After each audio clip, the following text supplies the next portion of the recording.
Olá, sejam todos bem-vindos à nossa cobertura da Bio, da ASCO-GU 2023. Eu sou André Fai, médico oncologista, estou aqui com a Karine Trindade, e a gente está terminando o dia onde estudos de câncer de próstata foram apresentados aqui em São Francisco.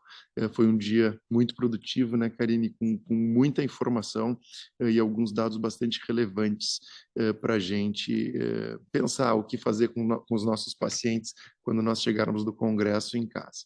Karine, acho que se a gente tenta resumir, talvez o grande assunto do dia foi os estudos da combinação ou uso de inibidores de PARP combinados a novos agentes hormonais. Eu acho que Foram esse as foi o estrelas do dia, foram os inibidores exatamente da PARP, sem dúvida. a grande discussão e acho que todo mundo esperava esses dados, né? Eu acho que é algo bastante relevante nesse momento no tratamento do câncer de próstata resistente à castração. Então, vamos falar um pouquinho desses estudos. A gente teve, então, o primeiro estudo, que é o estudo TALAPRO-2, né? Eu tive o prazer de participar desse estudo como autor, e esse é um estudo, então, que avaliou a combinação de talazoparib com enzalutamida versus enzalutamida mais placebo, né? Esse era uma população não selecionada, mas todos os pacientes foram prospectivamente testados utilizando o tecido. E o que a gente viu aqui é um ganho em sobrevida livre de progressão radiológica e diversos desfechos secundários que também foram positivos, com hazard ratio de 0,63, que é estatisticamente significativo, e esse é o desfecho primário do estudo. Lembrando que essa foi a coorte, né, de pacientes all-comers, no estudo tiveram duas Exatamente, coortes, então a gente exatamente. ainda Tem não... uma segunda coorte que deve ser apresentada em breve, e ainda não existe maturidade para avaliar sobrevida global, né? Então aqui fica o questionamento da sobrevida global, se de fato, né, esse estudo vai ter aí algum ganho ou não de sobrevida global. Então, eu queria te ouvir um pouco como é que tu acha que esse estudo impacta a prática clínica, como é que tu contextualiza esses dados? Bom, eu acho que ele reforça, né, essa combinação. A gente já tinha outros dois estudos, né, que traziam combinação de um inibidor da PARP e um novo agente hormonal. A gente tinha os dados já do magnitude, né, com o niraparib e a abiraterona. A gente tinha os dados do PROPEL, que a gente vai falar um pouquinho também na frente. E aí a gente teve agora o terceiro estudo, né, dessa vez com o talazoparib. Então, nessa ASCO-GU, a gente teve três estudos, nós tivemos três estudos hoje com inibidor da PARP. Então, esse foi com o talazoparib e enzalutamida. E eu acho que o TALAPRO-2, ele reforça realmente o papel dessa combinação, especificamente nos pacientes mutados, né? Essa foi a coorte de all-comers, mas por que a gente fala dos pacientes mutados? Porque quando a gente analisa individualmente os subgrupos de pacientes mutados e não mutados, a gente percebe que essa magnitude do ganho ela foi bem maior, né, na população mutada, é um percentual bem menor de pacientes, mas com uma magnitude de ganho bem maior. Então, provavelmente foram esses pacientes, né, em torno de 20% dos pacientes que puxaram esse benefício de sobrevida livre de progressão. Então, para mim, o TALAPRO-2 ele reforça esse dado de que essa combinação, ela sim deve entrar na nossa prática clínica, mas por enquanto a população mutada é aquela que a gente tem uma maior segurança de indicar a combinação. Eu concordo plenamente, Karine. Eu acho que essa é a grande discussão do dia, né? E acho que tem dois pontos que chamam a atenção nesse estudo, que eu acho que vale a pena comentar, que é a taxa de resposta, que foi maior com a combinação, né? Em torno de 60% versus 43% somente para enzalutamida. Então, parece ter uma resposta maior também com a combinação. E os efeitos adversos, né? Anemia foi muito frequente, quase 70% dos pacientes tiveram anemia, e em torno de 40 e pouquinhos por cento dos pacientes tiveram um efeito adverso grau 3 e 4, anemia grau 3 e 4, precisando de transfusão. Então, eu acho que vai ser importante aqui a gente também aprender a manejar essas combinações, e são drogas tóxicas, não são tratamentos isentos de complicações, o que faz com que a gente, talvez, nesse momento, também tente reservar isso para pacientes que tenham de fato um benefício Que maior, realmente né? vão precisar, né? Que não sejam para toda a população. Essa questão dos efeitos colaterais é uma coisa que foi discutida hoje, que chama a atenção. A gente teve quase 10%, né, então de 9% de descontinuação do talazoparib por evento adverso, né? Então, a anemia realmente é aquilo que tem uma maior proporção. A gente sabe que um percentual importante desses pacientes já tinham anemia antes de entrar no estudo, mas teve uma piora considerável, com necessidade, inclusive, de transfusão. A gente viu isso também nos outros estudos de inibidor da PARP. A gente viu isso no estudo do Caparibe, a gente viu isso no Propel também. Então, realmente, a gente precisa ter cuidado. E outros eventos que não são tão comuns, né? Mas a gente teve, inclusive, um percentual de pacientes que teve tromboembolismo pulmonar, que foi bem maior com combinação do que com o uso da enzalutamida com placebo.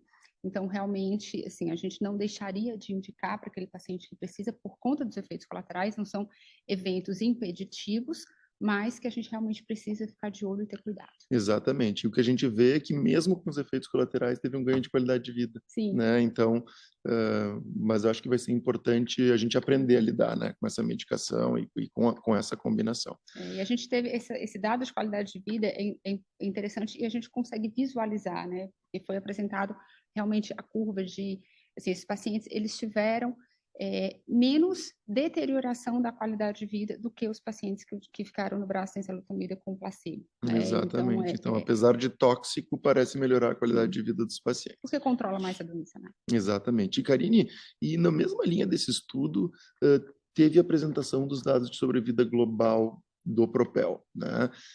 Que é um estudo, então, que já vem, essa combinação já vem aprovada em diversos países, inclusive no Brasil, né? Que é, então, a combinação de olaparib com abiraterona, e foi apresentado aqui, então, a sobrevida global final na avaliação pré-especificada. Obviamente que o estudo continua, mas essa é a avaliação final do que havia sido pré-planejado, né? A gente sabe que ainda não é um dado maduro, tem em torno de 47% de maturidade desse dado para a gente avaliar, mas, de novo, a gente vê que não existe um ganho de sobrevida global estatisticamente significativo na população all-comers, mas existe uma tendência, quando a gente olha essa população, de um benefício para a combinação. Estatísticos que nos julguem, né, com Exatamente. essa tendência. Então, a gente tem, né, confirma o ganho de sobrevida livre de progressão baseado em imagem, né? Esse é o desfecho utilizado nesse estudo, então se consolida. O ganho de sobrevida global, existe um ganho absoluto de aproximadamente 7 meses, 7,4 meses para ser mais preciso, então, né, de fato, existe um ganho absoluto aqui. Se a gente comparar com outros estudos, né, por exemplo, o estudo de lutécio tem um ganho de 3, 4 meses de sobrevida aqui. Então, como é que a gente vai avaliar esse dado, né? E essa foi a grande discussão. Será que a gente precisa esperar? Exato. Será que a gente precisa esperar o dado de sobrevida global para usar na população geral? Mas eu acho que vai em linha do que a gente conversou no Talapro, né? Eu acho que a população mutada, a gente não tem dúvida que se beneficia, né? Mas, de fato, acho que talvez a gente precise esperar um pouquinho para, né, e conhecer um pouco melhor, entender os mecanismos de ação, quem é a população que de fato se beneficia dessa estratégia. Não sei como é que tu pensa. Eu concordo, né? E aí eu brinquei com essa grande discussão, porque a gente teve uma discussão quente, né, ali no momento das perguntas, porque realmente isso divide opiniões.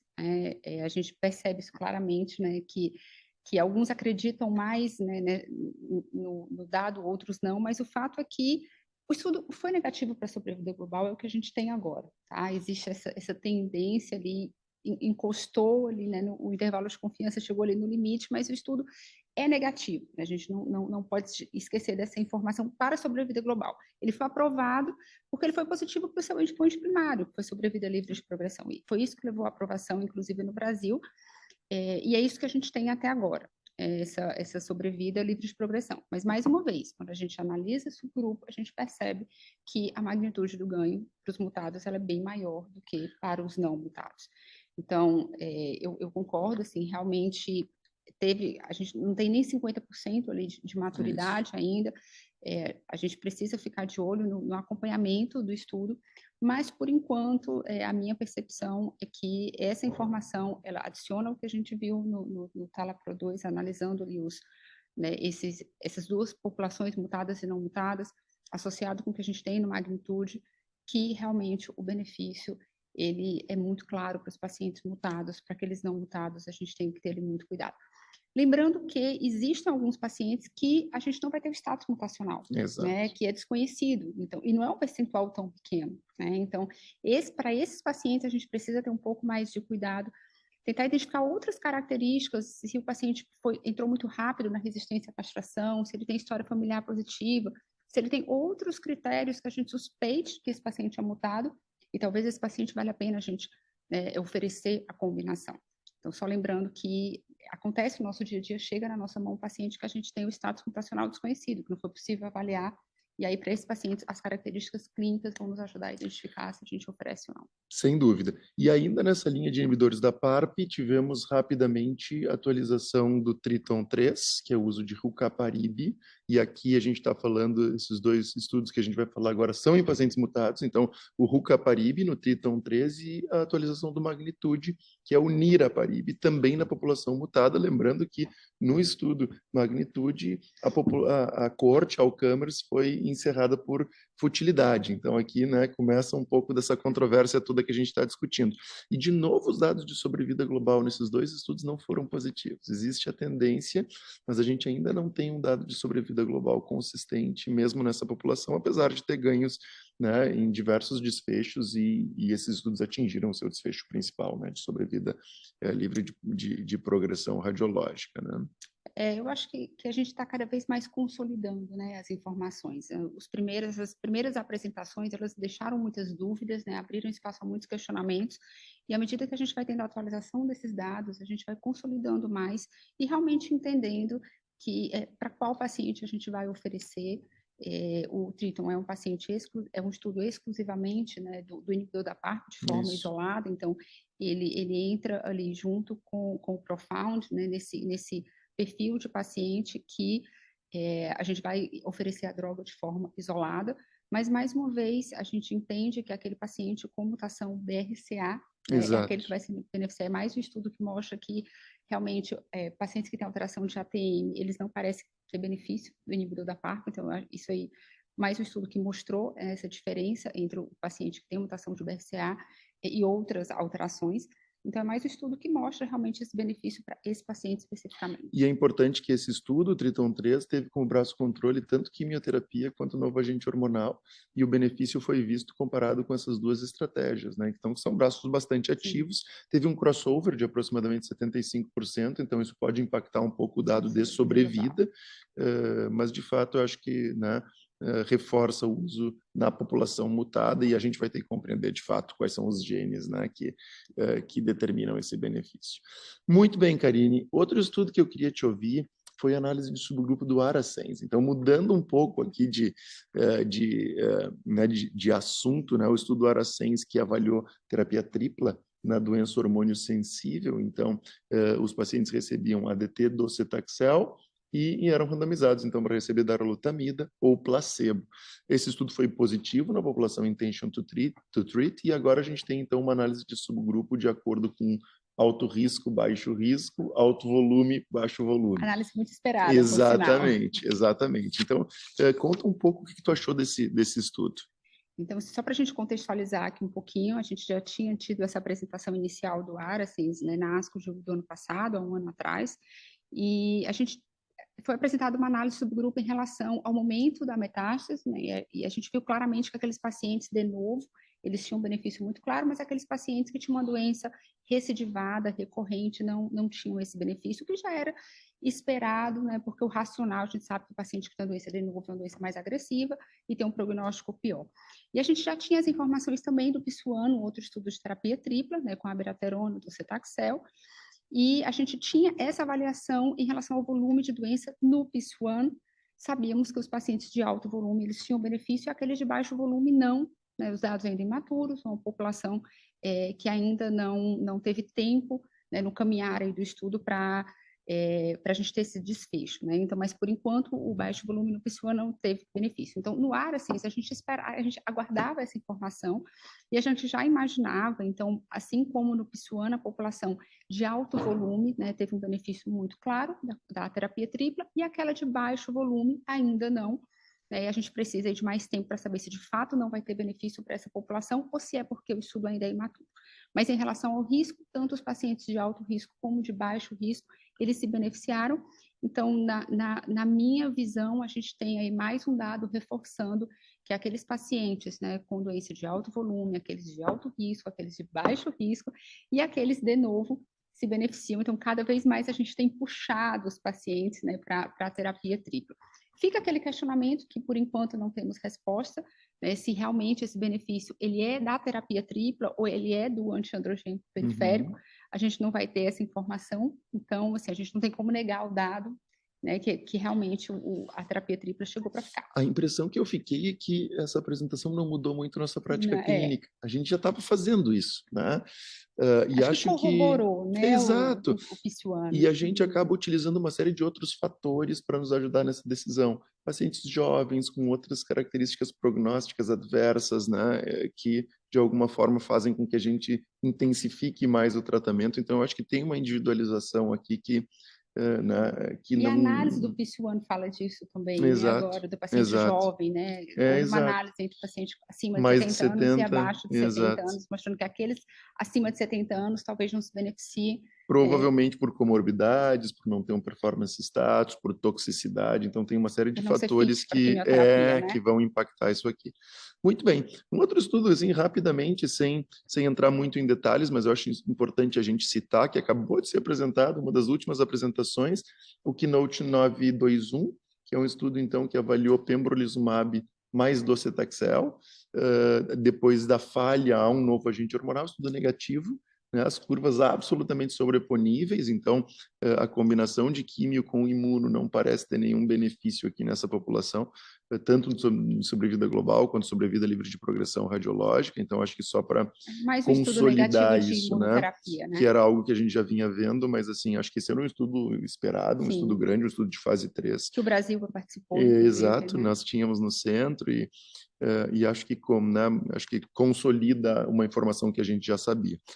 Bom, acho que a gente passou pelos principais estudos aqui, alguma outra coisa, acho que é isso, né? Teve um estudo muito rápido, um estudo que combinou abiraterona e apalutamida com a radioterapia de salvamento, junto com 6 meses de ADT, comparado com ADT mais bicalutamida, um estudo negativo também, que há uma forçação de barra de que talvez aqueles pacientes com PSA, né, maior do que 0,5 possam ter um benefício dessa combinação, mas acho que ficou frágil, né, um estudo negativo, mas que talvez abre aí algo eventualmente para ser estudado, essa intensificação nesse contexto e qual a população eventualmente que precisaria desse benefício. Chamou a atenção o estudo que os pacientes N positivo, né, que a gente imaginava, tinham em torno de 20% dos pacientes N positivo, nem nessa população houve benefício, né, realmente a única população que teve o benefício foi aquela com PSA acima de 0,5, que era em torno de 30% dos pacientes, mas é um estudo que não vai mudar a nossa prática, inclusive tem estudo maior, né, em andamento,